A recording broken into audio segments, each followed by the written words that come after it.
Maria Luisa de Medici was born on August 11, 1667. In the Palazzo Pitti, a grand palace in Florence owned by the powerful Medici family. As her name shows, she was part of the famous House of Medici, one of the most influential noble families in Europe during the late medieval and early modern periods. The Medici first became wealthy and powerful through banking in Florence during the late 1300s, back when the city was still a republic.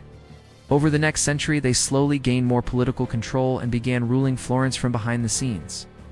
Then, in 1532, they officially became the Dukes of Florence. By 1569, they had risen even higher, becoming the Grand Dukes of Tuscany. This marked Florence's shift from a republic to a monarchy passed down through family. Anna Maria's father was Cosimo de Medici. When she was just 3 years old, he became the Grand Duke of Tuscany, taking the title Cosimo III. Her mother was Marguerite Louise d'Orleans, a member of a secondary branch of the French royal family. Sadly, Anna Maria's parents had a terrible relationship. Marguerite Louise, who was known for her fiery personality, thought Cosimo was unattractive and didn't hide it. She often insulted him in public, and according to legend, she even tried to lose her pregnancy with Anna Maria by riding dangerously while expecting. Like many royal women of the time, she had no say in whom she married. The marriage was arranged to strengthen the political alliance between France and Tuscany. This kind of marriage had been happening between the two families for over 100 years. As the Medici and the French royals often married into each other's bloodlines, one of the biggest examples of this union was in 1600, when France's King Henry IV married Marie de Medici, a strong-willed and determined heiress from Florence. This was one of several cross-family marriages, and over time, it led to some inbreeding between the Medici and France's ruling Bourbon family. The Medici were also closely connected by marriage to another major royal family in Europe, the House of Habsburg, which ruled countries like Spain and Austria. By this time in history, the damaging effects of all this royal inbreeding were becoming obvious, especially in places like Spain. King Carlos II, who ruled Spain from 1665 to 1700, was a tragic example. He was often sick, had deformities, and suffered from a jaw so misshapen he could barely eat or talk. Anna Maria herself was sickly for much of her life. Some people believe that her constant illness was a result of many generations of inbreeding in her family. But there were also rumors still argued about by historians that she had syphilis, a serious and scandalous illness. Anna Maria had 2 brothers. The older one, Ferdinando, was 4 years older than her and was the heir to the throne. The younger one, Gian Gastone, was 4 years younger. But despite their royal status, their childhood was far from happy. After years of constant fighting with Cosimo, their mother, Marguerite Louise, left the Medici court in 1675 and returned to France. At that time, Anna Maria was just 7 years old. She and her brothers never saw their mother again. They were raised instead by their grandmother, Vittoria della Rovere. This painful family situation likely had a deep effect on their futures, and may have played a part in the eventual downfall of the Medici dynasty.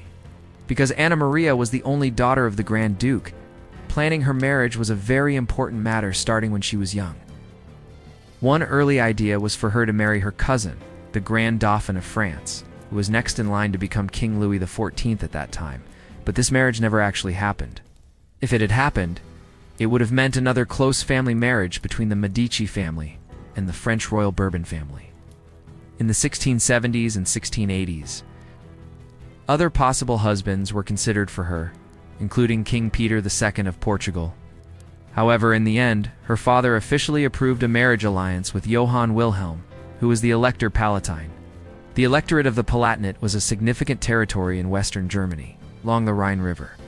As part of this marriage deal, the Elector Palatine helped Anna Maria's father, Cosimo, get the special title Royal Highness. This title put Cosimo on the same level as Europe's kings, even though he was only officially called a Grand Duke. Anna Maria and Johann Wilhelm finally got married on June 5, 1691. She was 24 years old. He was 36, making him 12 years older than her. At the wedding celebrations, someone who saw her at the time described her like this: "She is tall. Her skin was light, her eyes were large, and full of expression. Both her eyes and her hair were black. Her mouth was small, with full lips, teeth, were as white as ivory. The marriage had both good and bad points.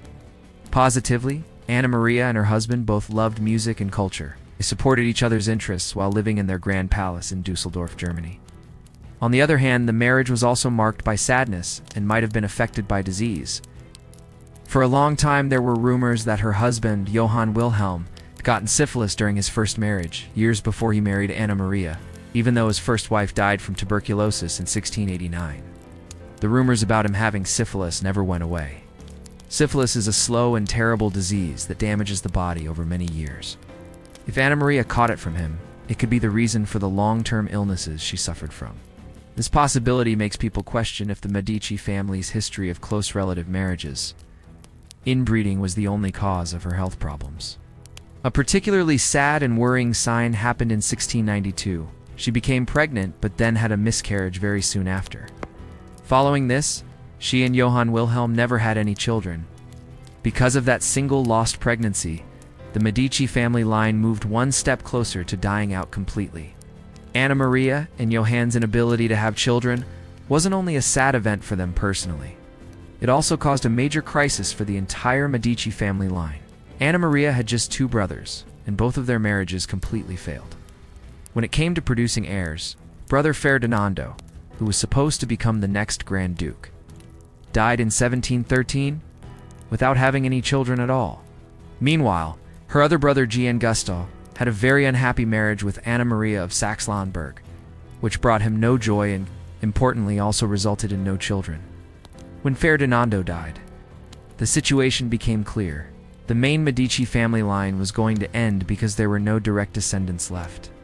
Trying desperately to save the Medici rule, Grand Duke Cosimo III, Anna Maria, and her brother's father, made an unprecedented new law. This law stated that his daughter Anna Maria could become the ruler of the Grand Duchy if there were no male heirs left. However, this new law angered the Holy Roman Emperor Charles VI. He declared that only he had the power to change the rules about who inherited the Grand Duchy, because it was officially a territory under the control of the Holy Roman Empire. Although Emperor Charles VI temporarily accepted Anna Maria's right to inherit, he soon changed his mind. He then insisted that Austria and Tuscany must jointly decide which royal family would take over the Medici throne.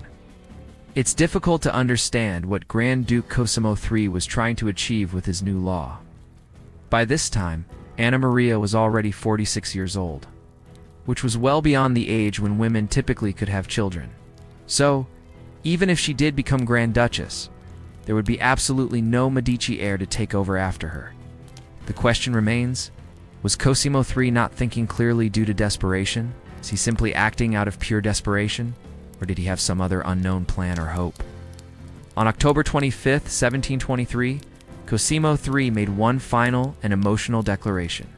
He insisted that Tuscany must stay independent, that his daughter Anna Maria Luisa would inherit the throne without opposition after her brother Gian Gastone, and that only the Grand Duke had the power to choose his successor. This was his last desperate effort to shape the future, even from his deathbed.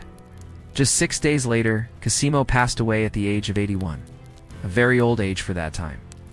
Gian Gastone then became the Grand Duke of Tuscany and ruled until 1737. During all those years, Anna Maria Luisa was still alive, ready to take the role their father had promised her. But Cosimo's final command was ignored. When the time finally came, Europe paid no attention to his wishes or to Anna Maria Luisa. Powerful nations had already been secretly deciding what would happen to Tuscany.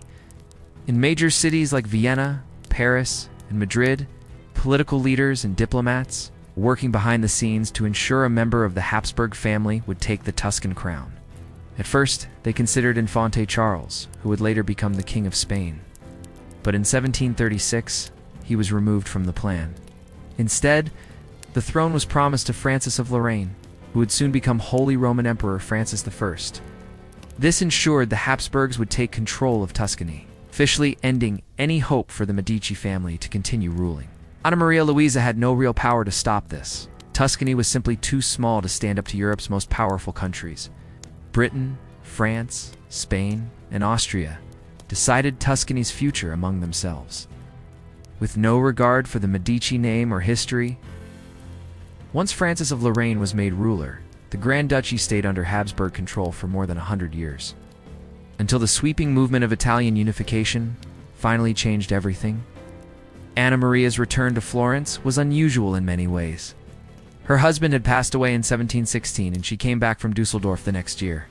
For the next 20 years, she held an important position at a court that was going through big changes. Anna Maria and her brother Gian Gastone shared very little besides their family ties and a deep dislike for each other. Gian Gastone hated her for setting him up with Anna Maria Franziska of Saxe-Lauenburg, a woman who was so unpleasant and overweight that she became the subject of jokes at court. Gian Gastone himself lived a life of outrageous behavior, often seen throwing up at feasts and telling crude, offensive jokes. On the other hand, Anna Maria became the graceful and dignified face of the fading Medici family. Ironically, despite the tension and dislike between them, she worked reluctantly and with the help of her widowed sister-in-law, the classy Violante Beatrice, to improve Gian Gastone's image in the public eye. Gian Gastone eventually died on July 9, 1737, from what was vaguely called an accumulation of diseases. He passed away in a state of illness, with priests at his side and Anna Maria keeping a close watch. When he died, Anna Maria inherited nearly everything. Priceless artworks collected over centuries, enormous estates, and sparkling treasures. Everything except one thing: the Grand Duchy itself. At that moment, the new rulers stepped in, were known scornfully as the Lariners, and the people of Florence disliked them intensely. Even though Anna Maria Luisa remained a highly respected and symbolic figure as the last of the Medici, she was allowed to stay undisturbed in her own section of the Palazzo Pitti. There, she lived a mostly private life, rarely meeting visitors and choosing to stay in her own rooms. Even though she had pulled away from public life, she was deeply respected for her incredible kindness. Every year, she gave away what would now be worth over $1 million to charity. As she grew older, concerns about her health came up repeatedly, and rumors spread that she might have had syphilis. When she passed away on February 18, 1743, there were reports that a lump had appeared on her breast some time earlier. Because of this, many believe she may have died of breast cancer, not syphilis or any other illness possibly linked to the family's history of inbreeding. But in truth, no one can say for certain. In 2012, her remains were even dug up and examined using modern scientific tools in hopes of finding the real cause of her death. Unfortunately, even that study didn't give clear answers. So, the exact reason Anna Maria died will likely remain a mystery. What we do know is that she lived to the age of 75, which was quite a long life, especially considering her ongoing health problems. She was buried in the Medici tomb at San Lorenzo, the very chapel she had helped to finish during her life. Her death in 1743 brought a dramatic close to one of Europe's most influential ruling families. The Medici, who had started out as simple bankers in Florence and risen to become dukes, were now gone. Her father's last efforts to keep their rule going had already failed. With the passing of Anna Maria Luisa, the direct bloodline of the Medici family ended forever. Besides her role in the final chapter of the Medici family's rule, Anna Maria is best remembered today for supporting the arts. The Medici family is known as the most important supporters of the Italian Renaissance. During the 1400s, Lorenzo de Medici and his grandfather Cosimo, who led the family for most of that century, spent what would now be hundreds of millions of dollars helping artists and art schools in Florence. Some of the most famous artists in history, including Sandro Botticelli, Michelangelo, Leonardo da Vinci, Donatello, and Raphael, were at different times supported by the Medici family. Because of this long-standing support, the Medici ended up owning one of the greatest art collections in the world. In the middle of the 1500s, the Medici started constructing a grand building to hold this growing art collection. That building became the Uffizi Gallery. Nearly 200 years later, Anna Maria inherited the entire collection: paintings, sculptures, and many other artworks gathered over a span of 350 years. She was afraid that after her death, this priceless collection might be broken apart or sold off. So, she made a bold and visionary choice. She created a legal document known as the Family Pact. This decree made it illegal for the collection to ever be taken out of Florence. Instead, it had to stay together and be made available to the public at the Uffizi Gallery. In this way, she ensured that the Medici legacy would live on, not through political power, but through the world of art. At that time, before famous art museums like the Louvre or the Prado even existed, her decision was incredibly forward-thinking. Thanks to this action, the Uffizi Gallery opened to the public in 1759, 16 years after Anna Maria's death, and became one of the very first public art galleries in the world. Today, the Uffizi remains one of the top places to see Renaissance art. It displays masterpieces such as Botticelli's La Primavera, Titian's Venus of Urbino, and many more iconic works by legendary artists like Leonardo da Vinci and Caravaggio. Because of Anna Maria's thoughtful planning, this entire collection still remains complete in Florence. As a powerful symbol of the Medici family's support of the arts over many centuries, that's why the last member of the Medici family is remembered as one of the greatest female supporters of the arts in all of history. Thanks for watching my video about Anna Maria Luisa de Medici. Please share your thoughts about her life in the comments. Let me know if you want more videos on other historical figures.